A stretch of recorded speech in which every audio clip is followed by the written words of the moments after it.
Hello everyone, welcome back to my YouTube channel. ఈరోజు మన bike first servicing వచ్చింది. So ఇవ్వడానికి హైదరాబాద్ వెళ్తున్నా. ఇంకా డ్యామేజ్ కూడా అయింది కొంచెం. మొన్న యాక్సిడెంట్ అయింది చిన్నగా. రోడ్ మిడిల్కి ఒక ఆమె వచ్చిండే, అందుకే సడన్గా ఆమెకి గుద్దుద్దని చెప్పి సైడ్కి తీసుకుంటే మేము పడ్డాం. సో బ్రేక్ లివర్ పోయింది, ఇంకా బ్రేక్ కూడా పోయింది. ఇంకా అక్కడక్కడ కొన్ని స్క్రాచెస్ పడ్డాయి. హ్యాండిల్ బెండ్ అయింది కొంచెం, చూడండి. ఈ బెండ్ హ్యాండిల్తో ఇప్పుడు హైదరాబాద్ వరకు వెళ్ళాలి, 100 కిలోమీటర్స్. నాకు కూడా కొన్ని దెబ్బలు తగిలినాయి. ఇంక ఇక్కడ యాక్చువల్గా గ్లౌజెస్ జాకెట్ వేసుకుందాం అనుకున్నా, కానీ దెబ్బలకి గ్లౌజెస్ అయితే వేసుకోవడానికి రాదు. కిందికి వచ్చేసేటాలకి సరి ఎక్కువ ఉంది. సో జాకెట్ అయితే పక్కా వేసుకోవాలి, ఎట్లన్నా లూజ్ చేసి అని వేసుకోవాలి. బంపర్ గార్డ్ లేకుండా ట్యాంక్ ఒక్క స్క్రాచ్ పడలేదు అంటే అది విచిత్రం అనిపిస్తుంది. మేము బైక్ కింద పడ్డాక మొత్తం బైక్ పోయింది అనుకున్నాం, వన్ సైడ్ మొత్తం పోయింది అనుకున్నాం. కానీ ఖాళీ బ్రేక్సే డ్యామేజ్ అయినాయి. బ్రేక్స్ హ్యాండిల్ ఒక్కటి వంకరైంది. అయితే ఉంటాయి అప్పుడప్పుడు, మనం ఏం చేయడానికి రాదు. నేను మిడిల్లో కూర్చున్నా కానీ నాకే డ్యామేజ్ ఎక్కువైంది. దెబ్బలు ఎక్క నాకే తగిలినాయి, మా ఫ్రెండ్స్కి తగలేవు. మీరు కూడా రోడ్ పైన వెళ్ళేటప్పుడు జాగ్రత్త చూసుకుని వెళ్ళండి. ప్రతిరోజు మన టైం ఉండదు, అట్లా అనుకుంటా మనకేమవుతుందిలే అని. ఇప్పుడు మా తప్పేం లేదు, కానీ ముందుటోళ్ళదే తప్పు ఉన్నది. వాళ్ళు అడ్డం వచ్చినందుకే మేము పడాల్సి వచ్చింది. సో ఇంకా స్టార్ట్ అవుదాం.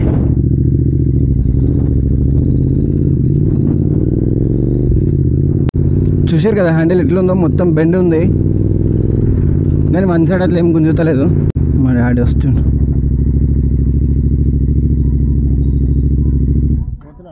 పోయేసేస్తా, పడుతున్నది ఇక మెల్లవద్దు. సరే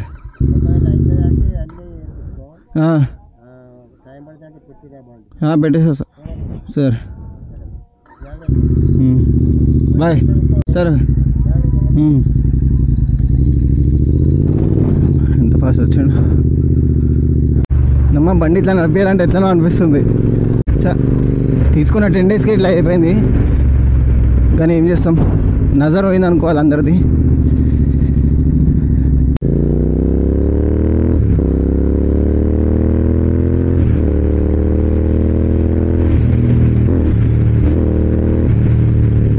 సిటీలో ఇదే సౌండ్ వేసుకుని పోతే గుద్ద తెంగేస్తారు మనకి. మిడిల్ అయినా నాపి డిబీ కిల్లర్స్ పెట్టేసేయాలి, అందుకే పెట్టుకున్నాం పాకెట్లో. యాక్చువల్గా హ్యాండ్ పెయిన్ చాలా ఉండే. ఫస్ట్ డే మాత్రం ఫుల్ పెయిన్ ఉండే. మా మమ్మీ ట్రీట్మెంట్ ఇచ్చింది, 2 డేస్లో తగ్గిపోయింది. ఇప్పటికీ 3.5 డేస్ అవుతుంది.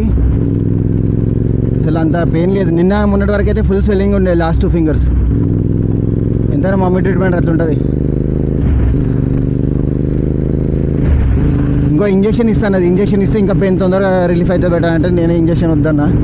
ఆల్రెడీ తగ్గిపోతుంది, ఇంక ఇంజక్షన్ ఎందుకు అని చెప్పి తీసుకోలేను. అంటే ఇంజక్షన్ తీసుకుంటే ఇంకా ఫాస్ట్ రికవర్ అయిపోతుండే.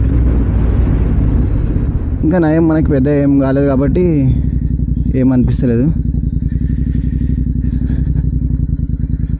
ఏమంటారు వీడు వచ్చేంతవరకు డిబీ కిల్లర్ ఫిక్స్ చేసేద్దాం. అంటే సౌండ్ ఇదే సౌండ్ వింటే చంపి పడేస్తారు మనకి పోలీసు వాళ్ళు.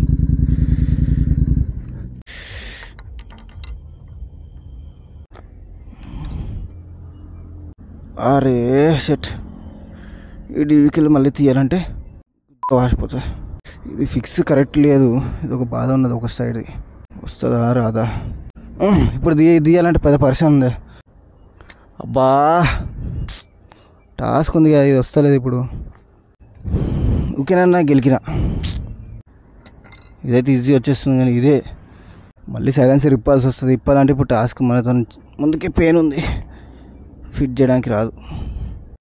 అది రేస్ చేసేద్దాం.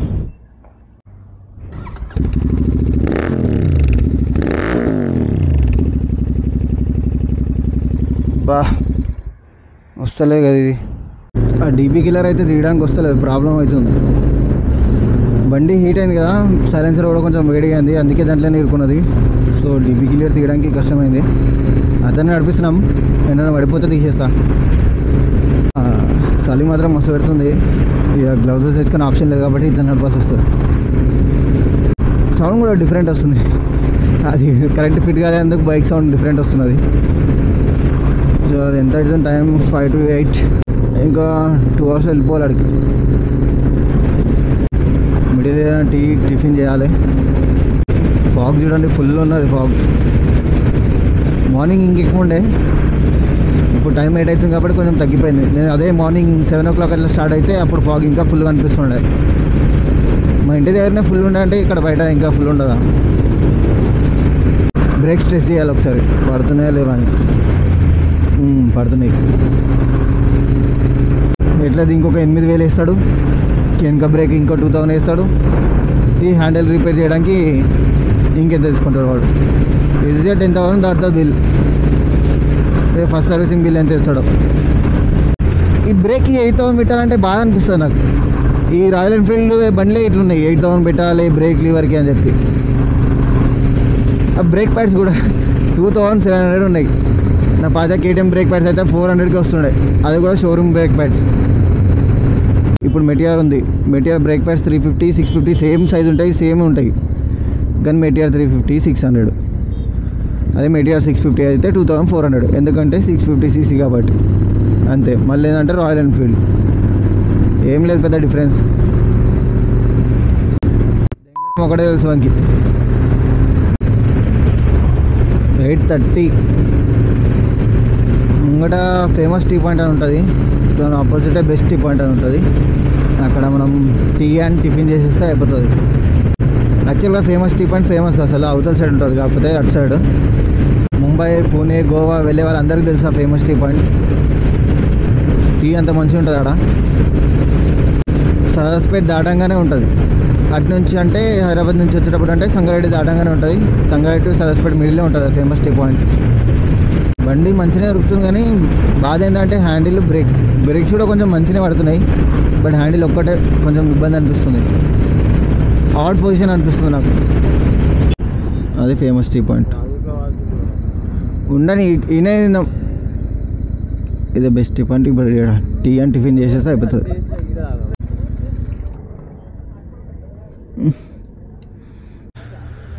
ఫస్ట్ టిఫిన్ చేద్దాం, టిఫిన్ చేసిన తర్వాత టీ తాగుదాం.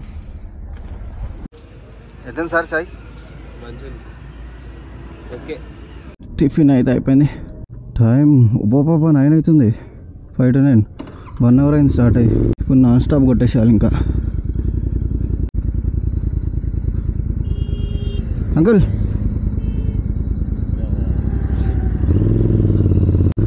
పాపం చేయలేదు కానీ ఇక్కడ పని చేస్తున్నాడు. నాన్ స్టాప్ కొట్టేసేయాలి ఇంకా.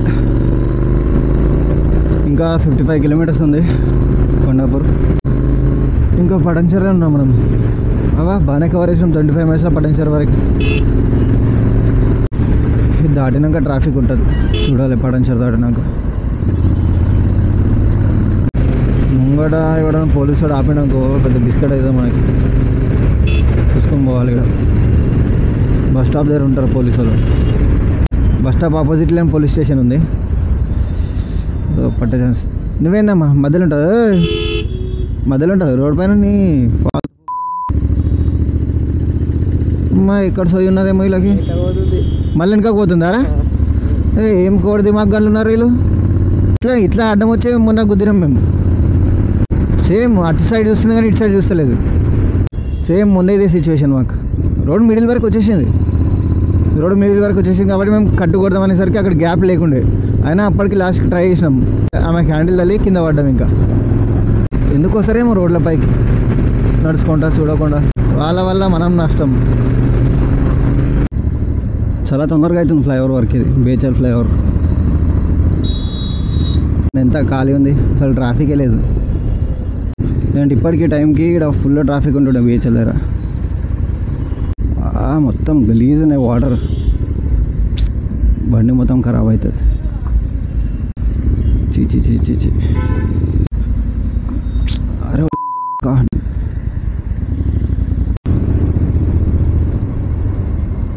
బ్రో కెమెరా చూసి ఆ చెప్తున్నా.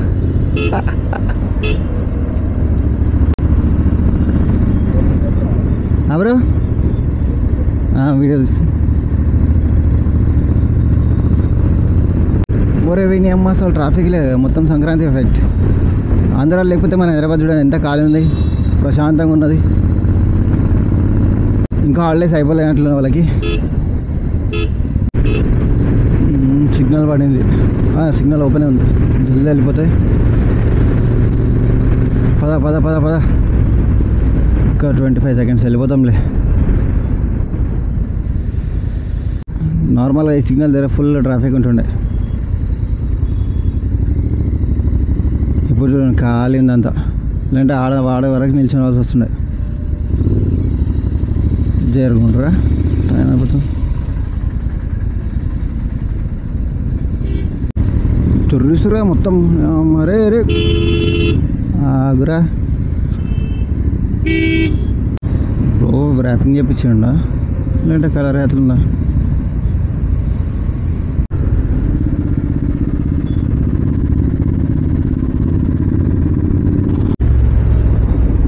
బాబా జస్ట్ 12 minutes వచ్చినాం. నార్మల్ అయితే బిహెచ్ఎల్ నుంచి కొండాపూర్ రావాలంటే 35 to 40 minutes పడుతుంది, కానీ ఈరోజు జస్ట్ 12 minutes వచ్చేసినాం. ట్రాఫిక్ లేదు కదా, అది యూటర్న్ తీసుకుంటే మన సర్వీసింగ్ సెంటర్ వచ్చేస్తుంది. నేను ఇంకా 10 అవుతుంది అనుకున్నాను, ఇంకా 10 minutes ముందే ఉన్నాం. తొందరగా వచ్చేసినాం. 2 hours వచ్చేసినాం అంటే గ్రేట్. మధ్యలో టిఫిన్, టీ, ట్రాఫిక్ ఉంటుంది అనుకున్నా, ట్రాఫిక్ లేదు, అందుకే మనం ఫాస్ట్ వచ్చేసాం.